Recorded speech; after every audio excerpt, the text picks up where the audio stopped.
నీటి సంరక్షణలో విశిష్ట కృషి కనబర్చినందుకు తెలంగాణ రాష్ట్ర జలమండలి మేనేజింగ్ డైరెక్టర్ అశోక్ రెడ్డికి జాతీయ స్థాయి గౌరవం లభించింది. భారత రాష్ట్రపతి ద్రౌపది ముర్ము చేతుల మీదుగా న్యూఢిల్లీలో జరిగిన 6వ జాతీయ వాటర్ అవార్డుల కార్యక్రమంలో జల్ సంచయ్ జన్ భాగీదార్ అవార్డును ఆయనకు స్వీకరించారు. ఈ అవార్డులు కేంద్ర జల్ శక్తి మంత్రిత్వ శాఖ, జల్ వనరుల శాఖ ఆధ్వర్యంలో ప్రదానం చేశారు.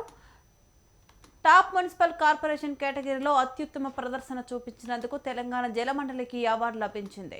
ఈ అవార్డులో భాగంగా నీటి సంరక్షణ, వర్షపు నీటి సేకరణ మరియు అవగాహన కార్యక్రమాల కోసం 2 కోట్ల రూపాయల నగదు ప్రోత్సాహక బహుమతి కూడా మంజూరు చేయబోతోంది.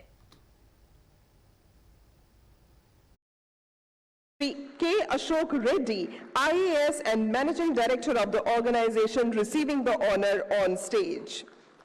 Best Municipal Corporations, third prize goes Supply and Sewage Board, Telangana, Shri